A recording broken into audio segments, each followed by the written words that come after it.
எனக்கு ரொம்ப குற்ற உணர்ச்சியா இருக்குங்க. நீங்க பேசாம எல்லாரையும் கஷ்டப்படுத்துறீங்க. ஆனா நான் இங்க பேசி எல்லாரையும் கஷ்டப்படுத்திட்டு இருக்கேன். நீங்க எப்பதாங்க வருவீங்க? நீங்க உயிரோட இருக்கீங்களா இல்லையான்னு கூட தெரியல. எங்களை இப்படி அணுவா கொள்ளாதீங்க. தயவு செஞ்சு நம்ம அணுவா கொஞ்சம் நினைச்சு பாருங்க. அவளுக்காகவாவது கொஞ்சம் சீக்கிரமா வந்துருங்க. கெஞ்சி கேக்குறேன்.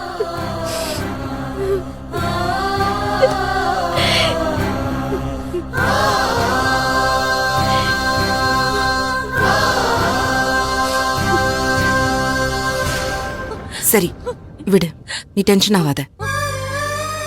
ஏதோ நம்ம நினைச்சு பார்க்க முடியாத அளவுக்கு பிரச்சனை வேற மாதிரி போயிட்டு இருக்கு.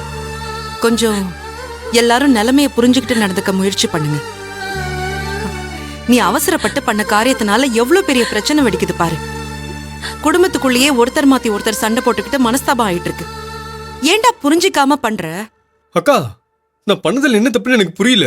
அண்ணனை பத்தி கவலைப்பட வேணாம்னு சொல்றீங்களா? அவரை கண்டுபிடிக்க வேணாம்னு சொல்றீங்களா? நான் அப்படி சொல்லலடா. மூர்த்திய பத்தி விசாரிக்கிறதுக்கும் கண்டுபிடிக்கிறதுக்கும் இது சரியான வழி இல்லைன்னு தான் சொல்லிட்டு இருக்கேன்.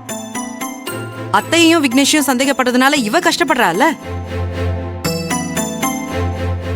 அக்கா, நான் திரும்பவும் சொல்றேன், மாமாவை நான் நம்புறேன்.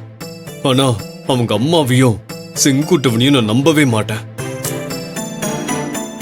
அவங்க இது வரைக்கும் பண்ணாத கிரிமினல் வெளியே கிடையாதுன்னு உங்களுக்கே தெரியும்.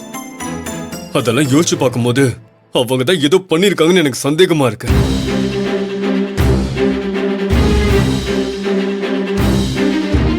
தேவைப்பட்ட விக்னேஷ் மாமாவை விசாரிச்ச மாதிரி வேதவழி அத்தையும் நான் விசாரிப்பேன். அன்பு, எல்லாத்துக்கும் ஒரு லிமிட் இருக்கு. யார விசாரிக்கணும்ன்ற? அவங்க என் அம்மா. நான் என் அம்மாவோட விருப்பத்துக்கு மாறா கல்யாணம் பண்ணிட்டு வந்தாலும், அவங்க இப்ப வரைக்கும் என்ன ஏத்துக்காம இருந்தாலும், அதுக்காக அவங்க மேல பாசம் இல்லைன்னு அர்த்தம் கிடையாது. அவங்களுக்கு என்ன நடந்தாலும் பரவாயில்லன்னு நான் பாத்துக்கிட்டு சும்மா இருக்க முடியாது. எங்க அம்மா கோவக்காரங்க தான்.